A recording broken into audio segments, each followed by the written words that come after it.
Guys, there is something going on, and I don't know why people are not talking about it. There is something I notice about Chinese people in Africa, which don't seem alright at all.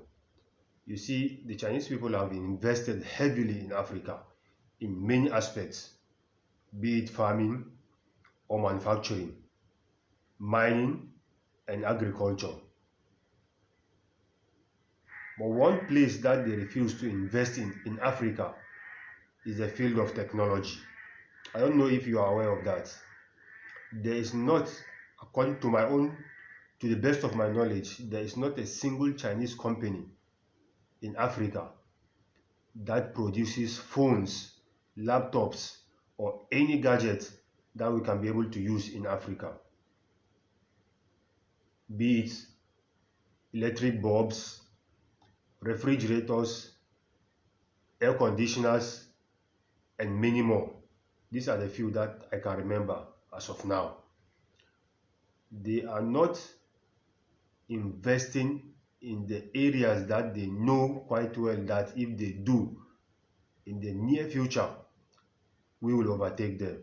You see, they had one good fortune when it comes to how Americans or Europeans went to China for cheap labor. And when they went there, they did not withheld some of the technologies and refused to, that is, manufacture those things in China. As of today, the iPhones that you think are being manufactured in America that you use today, if not all, I think 80%, 70 to 80% of it are manufactured in China. I don't know if you're aware of that. But when it comes for them to invest, to do something similar here on the continent, they refuse. You see how smart they are.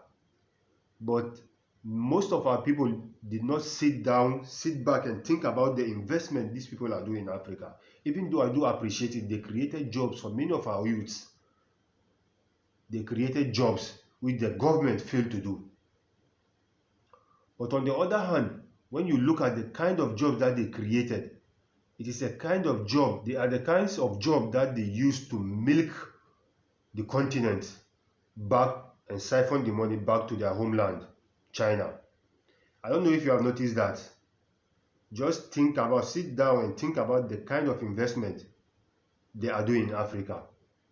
That's why I keep on calling all these so-called foreign direct investments or investors as invaders.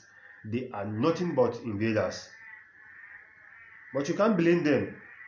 You do business in order to make gains, but the gains that they are making is too much. I would like to mention the name. I don't want to because I don't know the level of, that is, the kind of power they have on the continent, which I know and I'm sure of. They have the kind of power which they can be able to deal with anybody who stands in their way. The kind of job that our people are doing for $2 a day, which unfortunately I also applied for.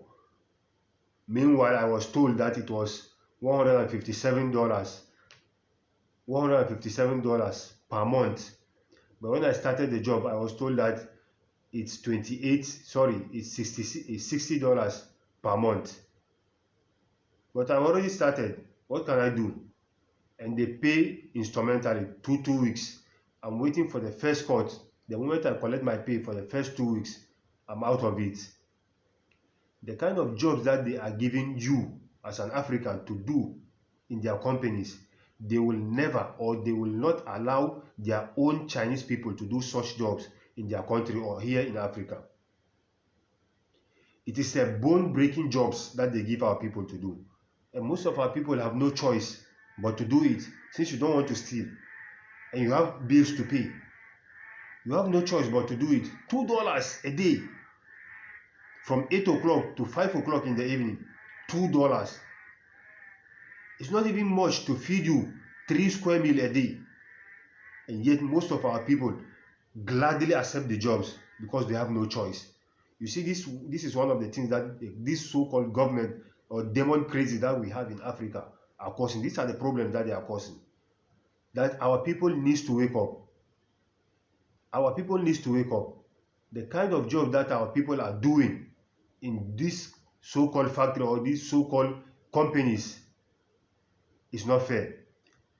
What our political class did to the continent or to the youth of Africa is totally wrong. You stole all the money, you borrowed money in the name of the country, and you still steal the money and save it in your own name. And when you bring those so-called foreign direct investors into the country, you can't even speak for your people for them to be paid well. $2 a day, can you imagine? Oh, Africa, this is so sad. On my first day when I came back from work, as if they used a caterpillar to hit me. But I have no choice, I have to go back again until I finish the first 2 weeks. That's when I'll know where I stand, because I'm not going back. Many don't have a choice. Fortunately for me, I do. It's just that I just want to step out of my comfort zone and then experience life on another level. The kind of investment they are doing in Africa, even though I do appreciate it because they created jobs for our youths, but on the other hand, when you look at it carefully, they are milking the continent and they are milking the various nations they occupy and siphoning the money back to their homeland. That is exactly what they are doing, even though theirs is a little bit better than the previous people, the Westerners who came and took everything away, and they keep on packing everything. Africans, you have to be very careful, very, very careful, because the things that are going on the continent, oh, I'm afraid what we are trying to avoid is surely going to happen. Surely it is going to happen.